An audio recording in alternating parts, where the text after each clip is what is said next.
Sandra Chipanta, and I'm a program manager at the Institute for Reproductive Health, affiliated with Georgetown University, where we design and evaluate reproductive health interventions around the world.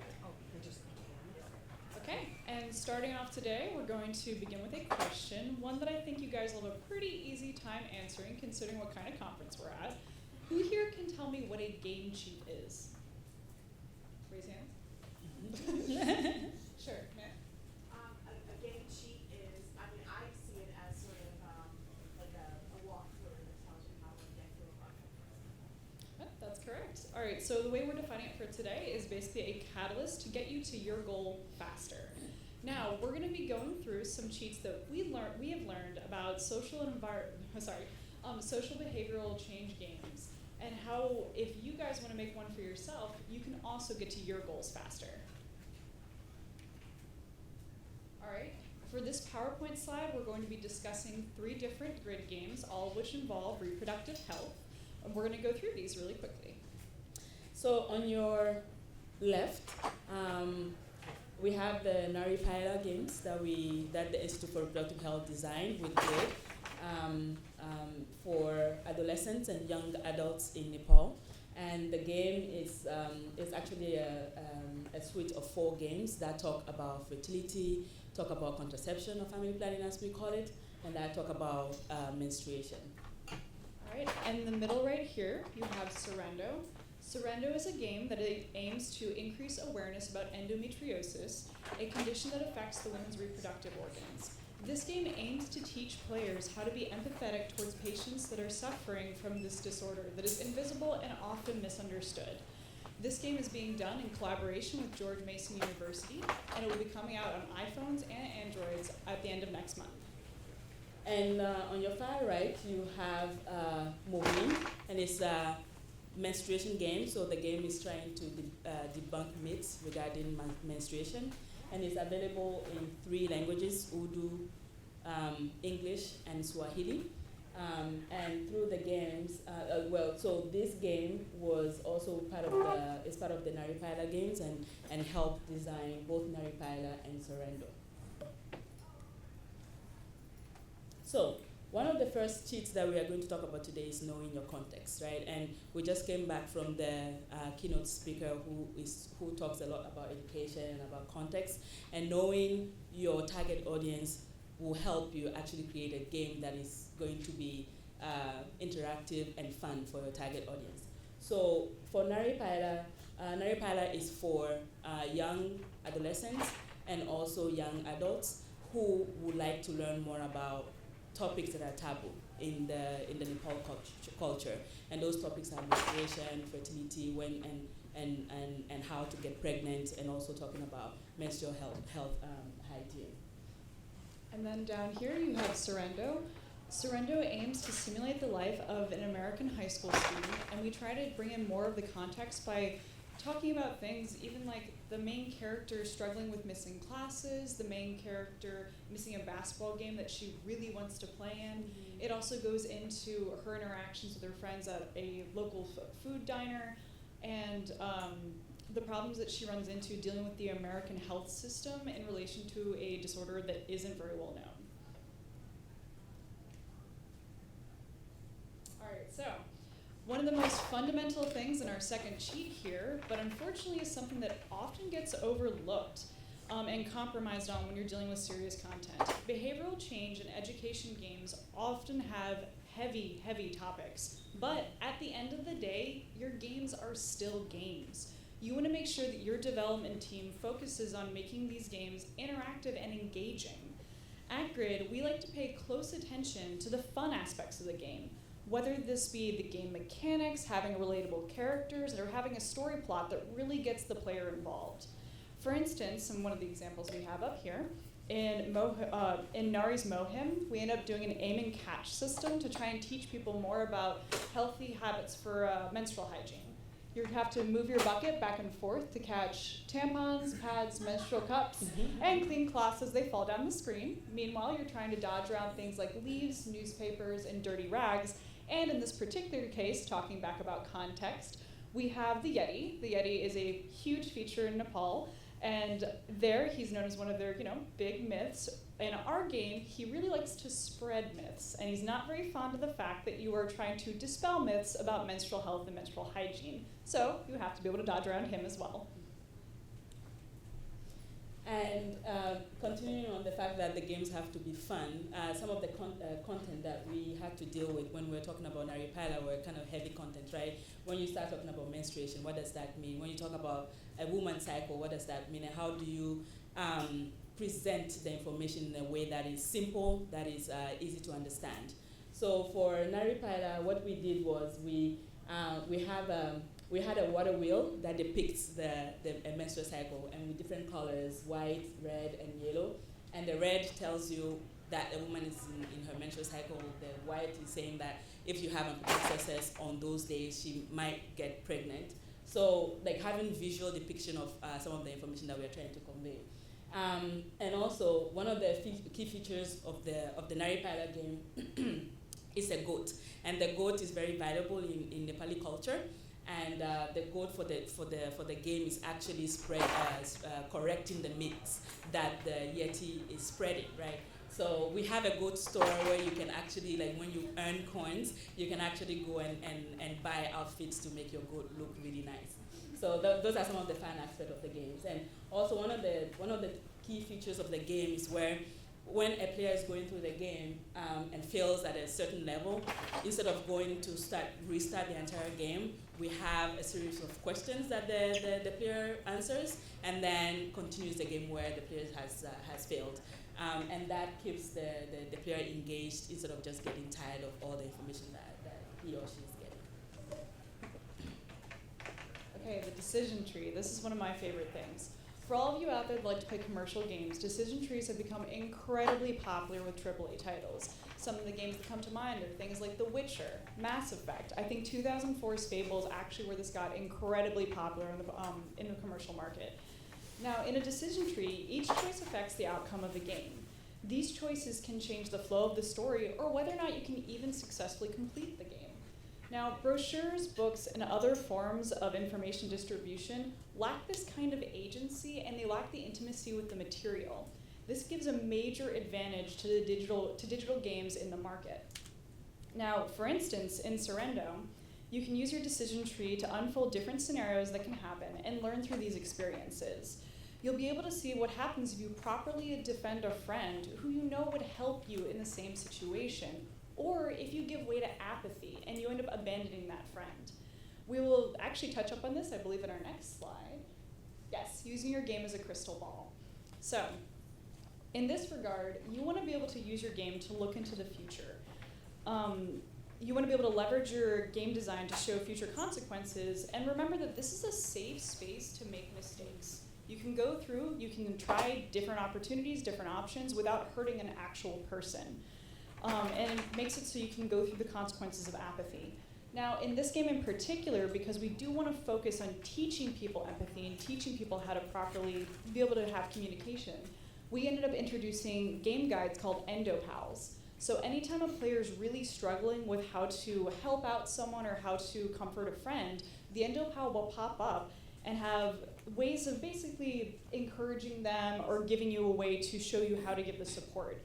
So some of the options in the games may seem obvious for someone who's used to giving support or empathy, but it's good to give gentle direction to those who have less experience in this field. You want to give people models for thoughtful communication on sensitive topics and show positive, rewarding outcomes for this communication.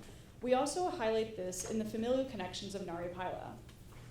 Yes, and so for Naripala, one of the things that we also talk about is contraception, right? We talk about different methods, and we talk about the positive and negative aspect of those methods. So having that information in a safe space allows you to digest that information and also to do some learning on your own and to reach out in case you want to use one of those family planning methods, as we call them, or want to talk to somebody else about what other alternatives there are out there. All right, so as you know, smartphones have become pervasive globally. However, these phones have limitations. You might be able to buy a phone for as low as $20 in an area where a toilet's a luxury, but that doesn't mean that these phones can play high-end games. At Grid, we focus on making sure our games can be played on low-end phones, and this will enhance our outreach. The games are always small in size, can be played offline, and are built for low-end Android phones. That way we can make it inclusive and don't have to worry about making it so having a high-end phone is a necessity. Now, similarly, we also try to make sure that our games are as accessible as possible based off of language. A lot of games make it so English literacy is a necessity to learning. That's something we try not to do, because there are some areas that we focus on for behavior change and education that English is not as common. For instance, Naripaila is done in both Nepalese and also in English. Mohim is done in Swahili, Urdu, English, and we're currently trying to get it translated into Spanish. And almost all of our games have voiceovers for people who might struggle a little bit more with doing the actual reading portion of it, or for younger players that want to learn more as well. Voiceovers in all languages? In Nepalese, English, we don't have it in Swahili and Urdu yet, unfortunately. We're working on it. So in the same vein as talking about outreach, for Naripaila, we try to diversify the channels of outreach that we had. So we did quite a few different things, and you can recognize Facebook and Instagram. So we had a Facebook page, and we ran some ads through Facebook. We had some banner ads that we actually put in some newsletters in Nepal and in Nepali. And we had some ads that we also put on Google Ads, and we had some influencers that were on TikTok. I'm not sure how many people are familiar with TikTok. And then we also had some demonstration and instructional videos that we put on YouTube, and they help you go through some of the games and understand what the context is. So with that limited advertising outreach that we did, we had about 10,000 downloads of the game over a period of 2 months. And that, like diversifying how we reached a certain demographic actually helped us get to have a lot more downloads than we anticipated. And the last thing that we want to talk about today is, of course, data, right? So we are designing these games for behavior change, and we are at a Game for Change conference, right? So one of the things that we did for Naripaila is to actually collect data and have some data to let us know whether users or players are finding this information useful, right? So we have we have different ways of collecting data. We have some profile creation forms that we have through the game, so it gives us where the person is, approximately where the person is, gives us some demographic data, gender, age, education.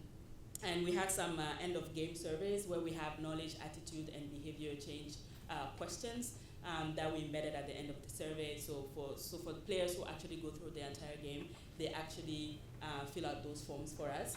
And we have some hooks to gain extra points and unlock games features. So as a way for us to know whether people are playing the games multiple times and whether they are finishing the games, because that tells us whether the game is interactive, is fun, and whether people are finding the information interesting. So we have 9, and I'm sure you guys have a lot more cheat that you can give us as well. And I think we are at the end of our presentation here, so we'll definitely welcome feedback and what you've learned within the course of designing games for behavior change, and if you have any questions for us as well.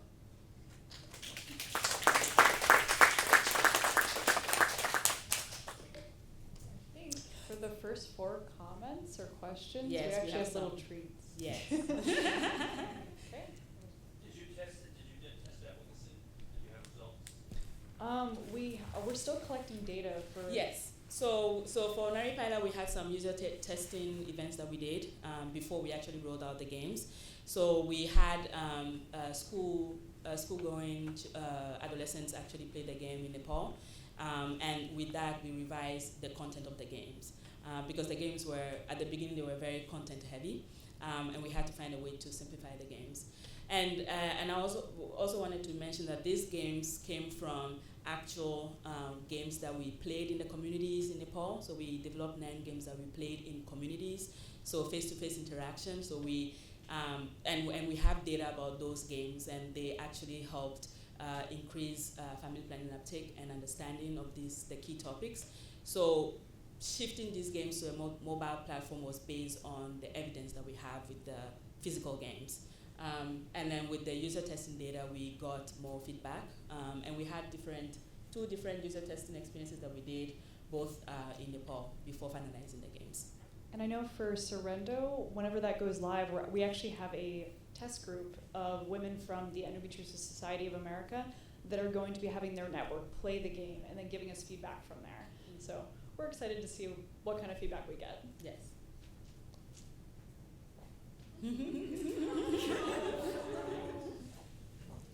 Yeah, don't be shy. Get a prize. This And we have weekend. different sizes too, so if that's Oh, yeah, sorry. yeah. So my question, Chris, looks like you're doing great work. Thank you. Oh, thank you. I had a question about, like, you mentioned, are you also looking at educating young boys about this, and what special efforts you're taking in that regard? If you made, I know you have embedded voiceovers, but any other accessibility features you were considering or that came up? Okay. Yeah. Okay, I can answer that question. So for Naripaila, when we were getting the data, we realized that a lot more boys were downloading the games than girls. And that could be because maybe they have more access to cell phones than the girls have access to cell phones. So it was, and for my team, that was very interesting, where boys are interested in learning about these topics. So we saw that as filling a gap that is there. And especially for the physical games, we had a lot more women participating in the physical games than we had men. So it was nice to see that with this platform, you have more men and boys accessing the information than girls. So what we did for our advertising was to tweak it a little bit and to reach more girls, so that we can get at least their feedback as to whether the information is accessible, is correct, and whether you can at least have a boy and a girl have those conversations together.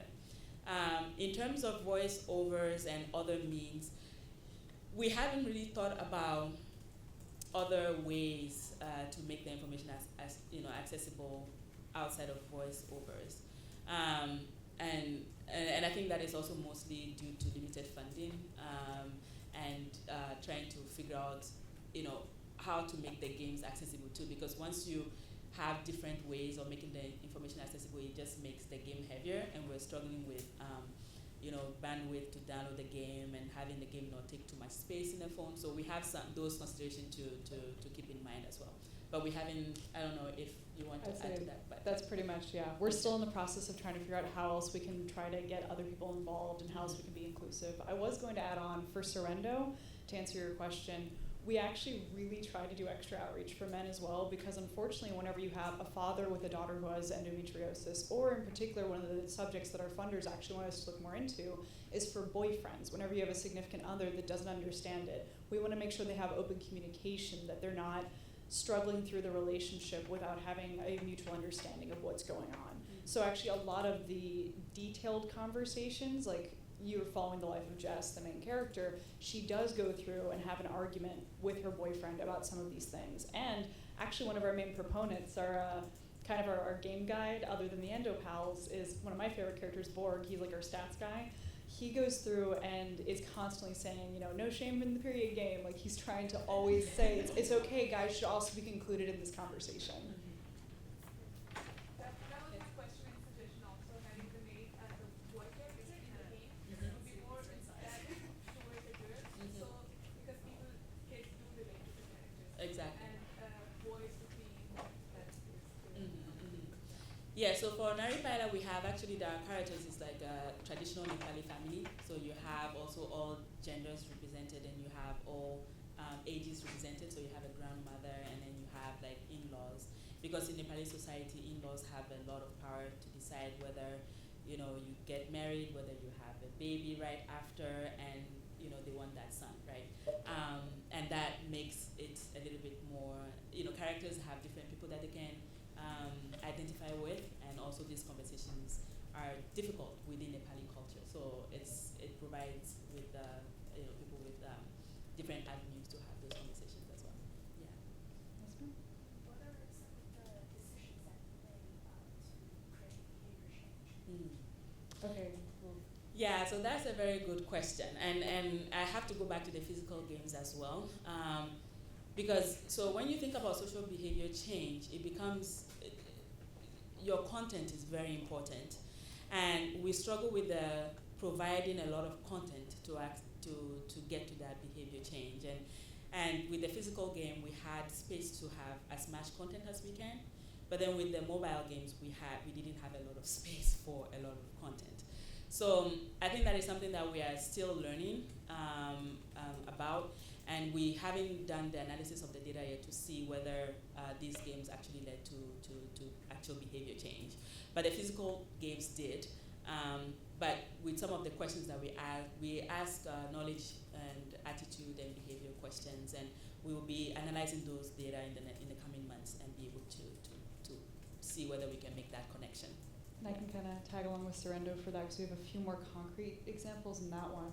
I know for the decision tree in that one, a lot of it ends up revolving around the idea of how to, a lot of people don't know how to give empathy or how to properly handle situations that are that permanent, and they can struggle to show the proper amount of compassion. So for that one, you'll have conversations where like the mother has the option to give false sympathy, where she just wants the daughter to sound like she's feeling better, even if she's not actually feeling better, because the situation makes her uncomfortable. But you can either give that false sympathy, which you are not rewarded for, and actually tells you how much damage it can do to the woman who is suffering from this condition, or you can properly sit back, listen, and actually understand that this is a real condition, this is very difficult to handle, and be able to be a proper supporter in that scenario. Is digital version more accessible or analog version more accessible? So in Nepal, the digital games were more accessible, but more accessible to younger, a younger target audience. And when we did the physical games, we had women and men between the ages of 25 and 35. But then with these mobile games, we are having young adolescents, so between the ages of 12, as young as 12 to 15. So we are having a lot more of that. And I think when you think about accessibility, yes, that platform was more accessible to adolescents who actually struggle to have those conversations. And like we said before, it provides also a safe space, for them to access that information. And of course, some of the continuation of the game that we're thinking about is being able to link parents to also that information, so that you can have both parents and adolescents have that conversation. Because let's face it, even here in the US, like adolescents can't have. It's difficult to have that conversation with your child, especially when you're thinking about sex and menstruation and family planning. So. Unfortunately, I think we're out of time. Yes. Want to make sure everyone gets set up. Well, thank you guys so much for coming to our 9 game cheats. It was wonderful to meet you.